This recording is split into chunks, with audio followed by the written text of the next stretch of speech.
Hello, hello, hello, SPTV. So I've tried not to tune in too much. I know I get annoying sometimes, but I am here with Bob Weiner again, learning so much about our community that I had to share. I had to tune in. I had to let you guys see what I'm seeing because it's exciting. It's definitely something that's worth spending my Saturday. All my friends are down at Main Event bowling, playing laser tag, having a good old time. I chose to be here with my friend Bob and his family. Or wait, I've been My taping. family. I've been taping Bob the whole time. I thought I was taping me. So yeah, we are here, and I am gonna catch up with you guys down at tonight. But I got to do some things first and a couple other transactional stuff. But so here's what's going on in the world of Brandywine 100, and thank you, Bob. Hello, Shane. I want to talk about our community and think of it as we're in a big watershed, the Brandywine Valley. And we have the East Bank, that's Brandywine 100 and Beaver Valley, and we have the West Bank, that's Greenville and Centerville. And we're fortunate that it didn't get developed and that we have wonderful residential communities on either side. But we can't take that open space for granted. There was original time when the Brandywine River, where the Lenape Indians lived along the banks. And when the Swedish and farmers came, they would take and the English farmers, they would take their goods to market in Wilmington and Westchester, which were just villages then, along Creek Road, which runs along the east side of the Brandywine River. And right now, that Creek Road is no longer a public road. It's part of our First State National Park, but that didn't happen by accident. Early in my career, the developers, Bennett and Boucher, were going to build houses all along the Brandywine River. I successfully mounted an opposition and stopped those houses that were already staked, and they were going to use Creek Road and make it like a macadam road. They were already staked and going to be built. And I'm proud of the fact that my expertise as a land use attorney and as the CCOBH zoning chair, I was able to stop that development. And eventually the land went to Woodlawn trustees and then to the state of Delaware to become Brandywine Creek State Park and also the First State National Park, which I helped create as well. If those houses had been built along the Brandywine, it would have created a chain reaction for the whole Beaver Valley. It would have been completely different. There would have been development there. We'd be talking about development all the way down from Concord Pike down to the Brandywine River. So we can't take that for granted, and it's our job as the current stewards to pass that open space on. The other law that I wrote when I was part of CCOBH as zoning vice president, the Council of Civic Organizations of Brandywine 100, was to say you can't build on all of the Blue Ball lands where the Blue Ball barn is unless you've got level of service D traffic capacity. That law kept all those 320 acres of land open where the Blue Ball barn is now until AstraZeneca came along, and then Governor Carper said, what can we do, Councilman Weiner, to get you to sponsor the AstraZeneca rezoning? Long story short, I held up hostage the rezoning of AstraZeneca to get $140 million from the state. $140 million. There was $140 million. Yeah, and that money was used to preserve the land, to create the pedestrian bicycle roadway underpasses, and to make it into a park where Kendu Playground is, East River Drive, West River Drive, working together as a community.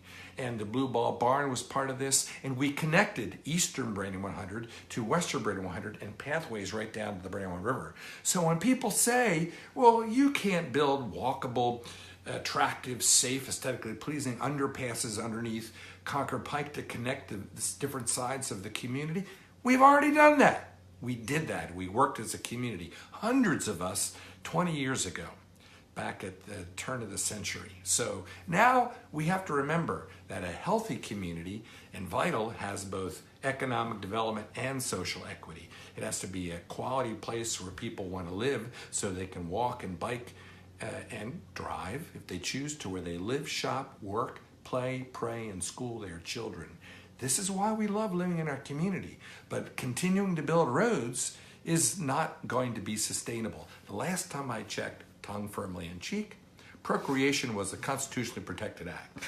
So population is not only growing here, but the studies have shown that people from other states want to come live in Brandywine 100 and Greenville because we've got the jobs, we've got the quality of life, we've got the low taxes, but we won't necessarily keep that edge if we don't continuously reevaluate what the market demands. And so we went out as a county, I got the county to do a marketing study on what Concord Pike will be in the next 20 years. And what we found is that the market says that the millennials and the boomers, who are empty nesters, don't want to live in a 4-bedroom empty nester home anymore. They want to downsize, but still stay near where their friends and family and favorite shops and movies and churches and synagogues are. And to do that, they want to live in a walkable mixed-use village. And the millennials, they don't necessarily want to own a home, or they want to have a small townhouse. So where can we carve these out? We want to use our transit-oriented Concord Pike, our main street. And if we don't do that, we could end up as an underperforming market. Now, you had, for example, Governor Prince was built with all sorts of high hopes for a big market, big 4 lanes. It's an underperforming market. The real estate values are not what they could be. And it's right along the river. You could have attractive development. But the market says we want to be in the Concord Pike corridor. That doesn't necessarily need to be the case in the future. So we've got to take a look at Wilmington University as our gateway, our college campus gateway from Pennsylvania and into our national park. Concord Mall that will want to reinvent itself from a 1970s mall into a experiential mixed-use village. The campus of the law school, Brandywine Country Club, and Fairfax's western neighbor, Ernie Deladon and Jean Deladon, who purchased AstraZeneca. That whole campus of the offices has an extra 900,000 square feet of undeveloped but developable land that's been pre-approved decades ago, which can be built. So with their vision of a mixed-use village, we need to take a look. And as I've asked our county executive and land use department to do, let's take a look at what our capacities are and what our market studies show. One of the laws that I fought in the Supreme Court was that you can't build unless there's adequate roadway infrastructure. That had been a principle of law until a previous county executive rejected it and a county council rejected it, and the Supreme Court upheld me in a decision that was known as Barley Mill Plaza versus Stoltz. And the court said, Councilman Bob Weiner is correct. There has to be adequate roadway infrastructure before you can build. Now, roadway infrastructure is not the only way we move people. If you build walkable mixed-use millennial and baby boomer villages, a lot of the villagers, 15 to 30%, will choose on certain occasions to walk to where they live, shop, work, and play. And that's the market that we can capture.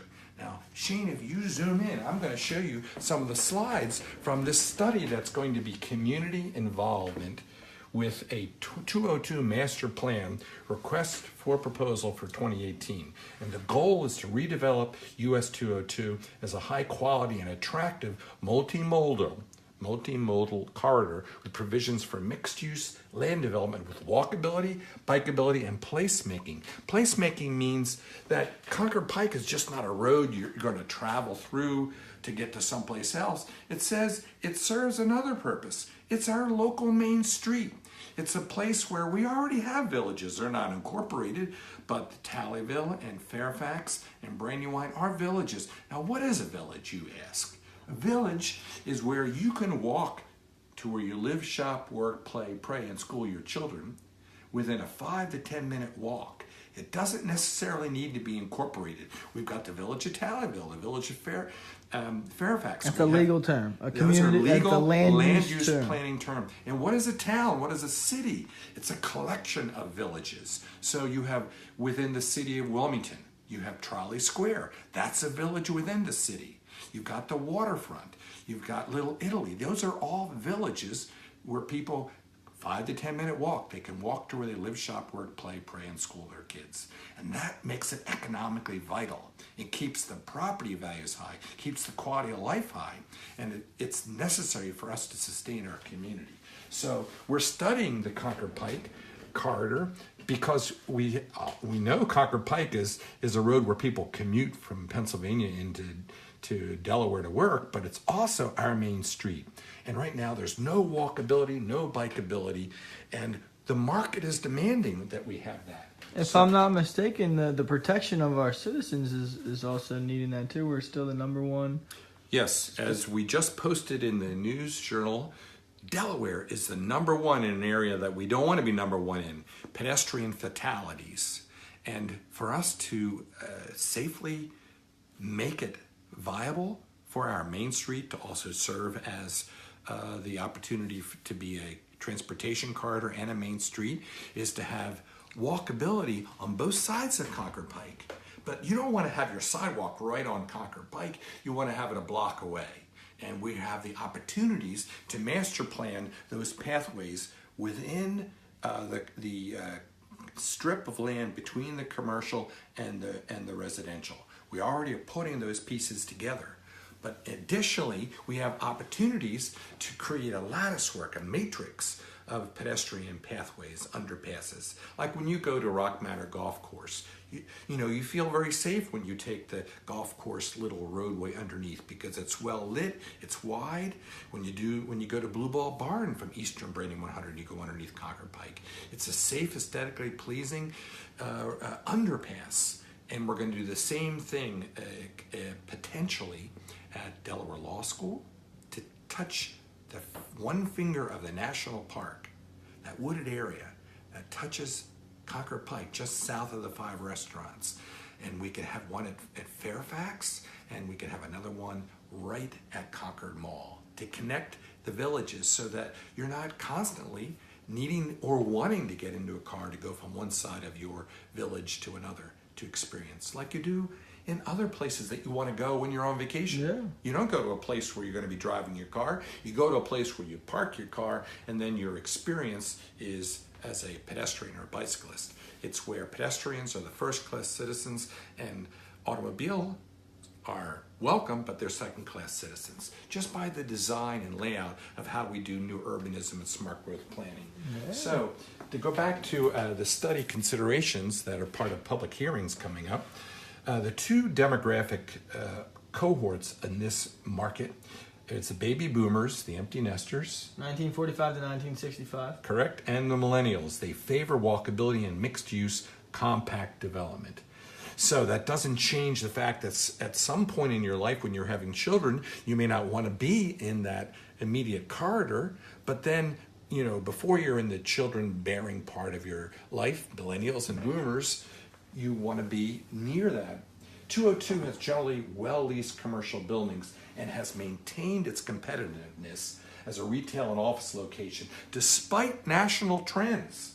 However, the corridor, if we don't keep up with the market demands, will be less attractive to retailers, businesses, shoppers, and visitors over time. Is this me saying it? Yes, I have been saying it. But this is what outside experts, the ZHA marketing study, and Will Mapco, our area metropolitan planning organization, and our professional planners at the County Land Use Department has been saying to us. We're ahead of the curve now because we're going to do this before the market begins to tank. Can enhance value. Can I recap real quick? Yes. So what he just said was they brought in a third-party company that studies communities and what's appropriate to develop, what's not appropriate to develop, and that company determined off of their preliminary study the exact same determinations and conclusions that our land use department and Bob Weiner's work colleagues, not just, it's everybody you're involved with, right? So that's what happened. So we just needed to know somebody that gets paid to study these things and determine these things agreed with what they were doing. External validation by outside experts corroborating what we anticipated all along. So question is, and our challenge is, can we enhance value along the 202 corridor with better land use products, in other words, walkable mixed-use villages and improved transportation facilities? And yes, we can, and that's going to be our challenge in this study. So we're going to assess existing conditions, we're going to see what the trends and future market dynamics are, and we're going to see the strength of the market for each of the land uses. If you take a look at this picture right here, we all know what this is. This is the helter-skelter, unplanned result of what happened pre-zoning code along Concord Pike. It's designed for the automobile, not a pedestrian or a cyclist, and it's handling 55,000 cars a day. Now, there's a good part of that, and there's a bad part of that. Good part is it's not safe to walk along it or across it, but it does provide vitality, economic vitality. Dan Wham just tuned in. Generally one-story retail buildings with surface parking lots in the front and auto-oriented signage in this picture. It's not a kind of area you want to get out of your car and hang out. But we can plan for the future because as these projects go through subdivision over decades, we'll have the master plan of what they have to build to in order to redevelop. We've got a lot of these parcels that are already falling into place right now. And they're all the parcels that I named, as well as smaller infill parcels that are happening along the way. So we're going to... Did you hear what I said about Dan Wham? Yeah, we're going to make sure that our community recognizes that we've got good anchor in the north, Wilmington University. It could have been another Concord Mall. I fought that battle and stopped it becoming another Concord Mall. It wasn't going to stay at Cornfield forever, but it's... 1, 2, 3, and that's over 20 years. Right now, just one building is all they need. But there's 45% of their students are from North Wilmington zip codes, and they prefer to come here. And then they can walk to their bank, Wisfis. They can walk to get their lunch and dinners at the Wawa, which is not a new Wawa, friends. It's still one of the 3 Wawas we had along the Concord Pike corridor for the current last couple of years. It's simply a relocated Wawa from the hard to get into Tally Ho Shopping Center on Naaman's Road. That closed the day that the new one opened up. So, and you can see people are saying, well, they all can't survive. Well, folks, take a look at their parking lots and their gas tanks. They're all doing well. Wawa knows what its market demand and needs are. So the university is a valuable anchor to US 202 corridor. Now, they didn't do a very good job on historic asset preservation with the red barn, and I had to file a complaint against them, and it was not a fun dialogue with them, but we had to get them to step up to their responsibility of preserving the historic asset. We have AstraZeneca on the south end of Concord Pike corridor. It's a 30-acre campus. AstraZeneca is just a tenant there now. They sold out to their new landlord, Ernie and Jean Deladon. New plans have not yet been submitted, but we're going to be meeting as a community with the Deladons to help talk about how the new village of mixed-use retail, residential, hotel potential in the future. What is this kind of retail called? It's called amenity retail. It's an amenity for the villagers who live in that part of the Fairfax Village. What's another potential component? Brandywine Country Club. Now, if they get a rezoning, which they're not entitled to, they've been asking for 400 apartments and 150 houses. They're not entitled to that. They're only entitled to build single-family residential homes. But regardless, there's going to be a pedestrian corridor, a greenway, that's going to meander through from Shipley Road to Concord Pike and allow us to connect where we live, shop, work, and play without being in a car.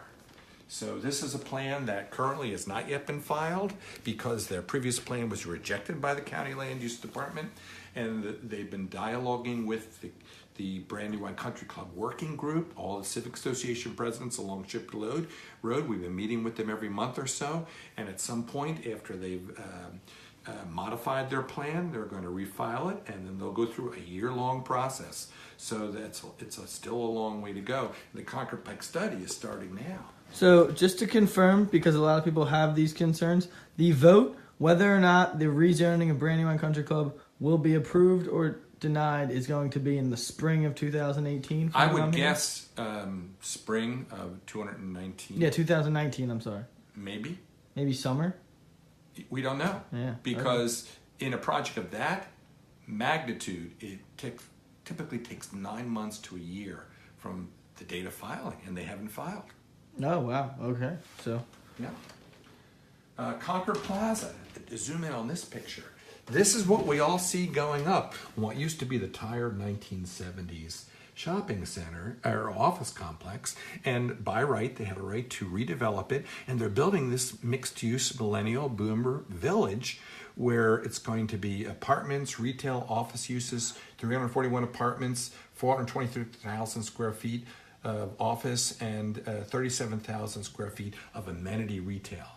Like on the city waterfront Christiana, where you have all that investment, you have all that life and vitality, because you've got millennials and. You're speaking of the Christiana River in the city of Wilmington, yes, not Downingford. Exactly, but it's the same developer, right. Buccini Poland. It's the same kind of product. Yeah, but this architectural excellence, we really made them ratchet it up.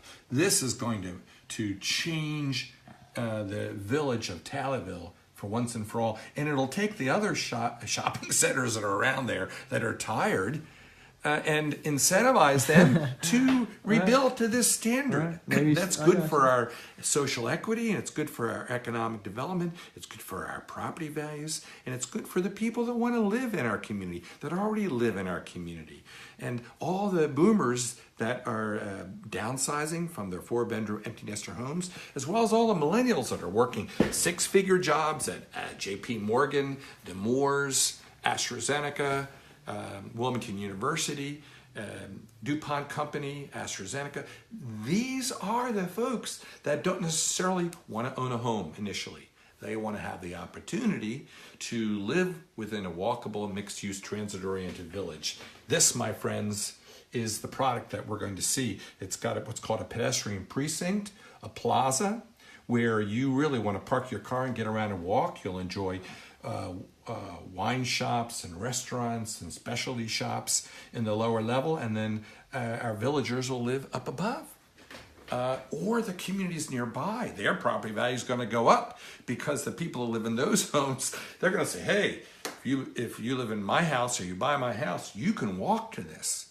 And when we're going to have a pathway along the east and west side of Concord Pike, but a block away from the road itself, people are going to say, hey, I live in McDaniel Crest. I live in Fairfax. I can enjoy the Fairfax Village and walk without getting near Concord Pike up to the Taylorville Village. And what will someday be the new Concord Mall that will be developed. The possibility of Delaware Law School redeveloping. Which is Widener. Widener University. They rebranded. Yes. So they also could be part of this mixed-use village. Properly planning to market conditions, not overdeveloping, and making sure the traffic infrastructure, traffic capacity is always a limiting factor. That's a law that not only I enacted, but when I was challenged on it, the Supreme Court on appeal overturned the rezoning of the Barley Mill Plaza by Stoltz based upon my rationale before County Council. So I've been fighting for open space. I protected our open space. Now I'm working, as I did with Claymont Renaissance, which I spearheaded, to build a different kind of village there. But here on Concord Pike, we want these villages to be the potential they can be, so that we all have the option to stay in our community and make it vital. Market conditions we have to be careful of, and that's why we're lucky to have this funded Concord Pike study. Can I ask you a question, Mr. Weiner, after you're finished with your... Go ahead. So, do you think if we didn't make the necessary changes with development to make Brandywine 100 and this Route 202 as desirable as it is currently moving forward, do you think if the millennials that grew up here that are now buying homes, 37% nationally buyers are millennials, do you think that if they decided to move out of Brandywine 100 where they grew up, and the patterns continued of surrounding counties in migrating into Brandywine 100, and then will there be culture lost, or the sense of community lost, when nobody that's owning the homes in generations moving forward are people that rooted from here? This is what the Isn't outside it important to showing. have roots where you... It is. Right? But the current generation of our Brandywine 100 residents are millennials. And the other end of the spectrum are Brandywine 100 residents like me, who went to Brandywine High School back in the 60s. We're going to leave and go somewhere else. We can't take this Gold Coast economic vitality and success for granted. We've got to recognize that people have a choice. They can move to places elsewhere. They can go to Florida. They can go to places that are meeting their market demand. But if we don't build it, our investors will go elsewhere. I do agree with that. And can I ask you one more question? Yes. For all those people that are in the generational gaps between millennials and baby boomers, and they live between Falk Road and 202, and they're against all of this development because they're just afraid of traffic, and they don't want to have to deal with more traffic every day when they're going to and from work. We did make accommodations with the parking spot number per units in these. Could you just describe a little bit about that? First of all, doing redevelopment doesn't necessarily mean more traffic. It actually can mean the other if it's well planned. This is what we're doing. We are. A walkable community. Exactly. Two, there's going to be more population. Let's manage it better than simply having it all auto-dominated. And number three, let's keep in mind that the other side of the coin is if you don't have investment in your community, then you could end up like a Governor Prince. And that doesn't mean that it's not a nice place to be, but the property values reflect the fact that there hasn't been an investment in the community, and people generally would rather live closer to the Concord Pike corridor than they would to Governor Prince, although Governor Prince, I would argue, has the same potential because it's a riverfront community, but it hasn't had the residential. This is our opportunity in the Concord Pike corridor. Let's not lose that. It can come and go. And with all the beautiful open space that I've helped to preserve along the Brandywine River, which provides a great amenity for our community in Brandywine 100 in Greenville and Centerville, let's take advantage of this opportunity. We're the current stewards. This is our generation. Let's make our potential realized. And let's make Concord Pike the destination. Placemaking. Do we have more slides, or is that it? No, that's it. Okay. So can I say a few words to the people here? I just wanted to say to everybody, please go outside and enjoy this weather. All this talk about walkable communities is making me antsy to get out of this living room, and I want to go outside and be in the sun. It's going to be a great summer and many more summers to come in Brandywine 100, and I just want to be able to enjoy it outside on a 50-yard wide greenway path that goes from Naaman's Road to Murphy Road. That's the vision in the future. And also from Shipley Road to Concord Pike into our national park. Boom, boom, boom. Shipley Road, Concord Pike, National Park. I'm sure a lot of people that watch these videos didn't even know there was a national park right on 202, but there is. We just don't have the option to enjoy it because the surrounding community has not been developed properly. But we're working on it, so we appreciate everyone that watched, everyone that commented, everyone that has an opinion. Thank you. And any other words, bro? Until we meet again, look forward to meeting you out on the pathways and greenways. And hopefully we'll get some non-rainy weather soon, and we can enjoy a good walk on the trails.